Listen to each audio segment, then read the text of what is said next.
Today I will be interviewing Marsha Martin. When Zara came, she wasn't meeting developmental milestones, and then that became a whole different thing. It wasn't just your normal, your average motherhood journey.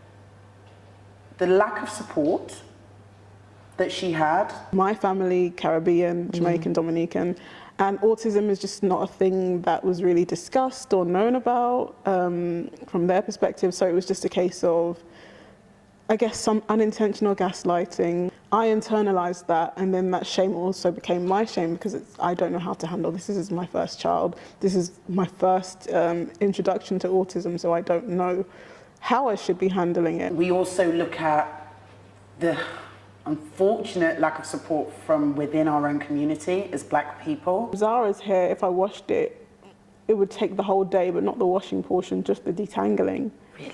Yeah, because I don't want to hurt her, so I have to go slow.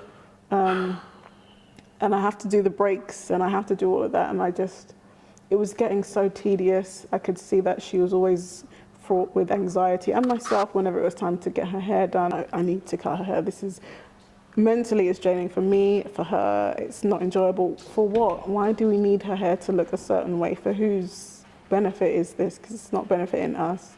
And it really took about, she's 10 years old now, I think it took about 9.5 years for me to finally cut her hair.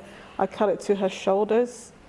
All my aunts, my mum, everyone had something to say about that. And some of the judgments and the stigmatisms that were attached to Marsha and Zara just trying to do their best. For those groups, I was the only Black one there. And the mothers made it a point to overtly shun me, not respond to me saying good morning or trying to talk to them. They would huddle in their groups and I wouldn't be able to talk with them. And I just thought, I don't want to have to deal with this whilst I'm trying to figure out things with autism, how to navigate life as an autism mum and make sure that my child's quality of life is good. I don't want to have to then deal with racism. It was very difficult to not get emotional with this episode. Black mums and then Black special needs mums, we don't ask for help at all.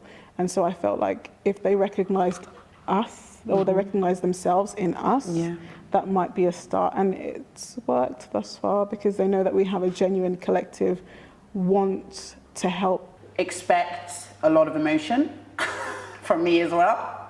There was 1 week where I had about 3 mums come to me, trigger warning, saying that they didn't want to be here any longer. They wanted to unalive themselves. And that was, in that week, I recognised I cannot stop what we're building here. It's so necessary, it's so needed because otherwise they fall through the gaps. There's no one checking for them. And they're mothers of children, it's okay, I get it.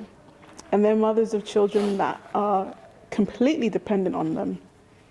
And if their mums are gone, then they go into the system and who knows what they're going to face in that environment. And expect to learn. I learned a lot myself. I'd like to take this time to really just talk to you about what sensory processing disorder is. As the name suggests, it's a disorder, so we're talking about atypical, irregular processing of sensory information, right? It could be that you're feeling things too intensely or you're barely registering a feeling. And what she's doing with her support group, Black SEN Mamas, to try and help other women that were in her position that unfortunately have had to go through a lot of the difficulties of having a child that is neurodivergent, completely isolated and alone. We're building our sisterhood because ultimately, the ultimate goal is that when I leave this earth, I need for my children, not just my children who are disabled, but those that are going to be there basically looking after an adult with a disability. I need them to have a whole bunch of cousins and aunties that can check in on them. Oh God. And carry on. And understand what they're going through and truly support them and know what it takes to look after someone that is unable to talk for themselves. I need that community. I need that.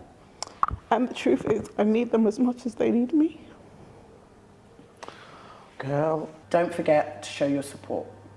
And I hope you enjoy the episode.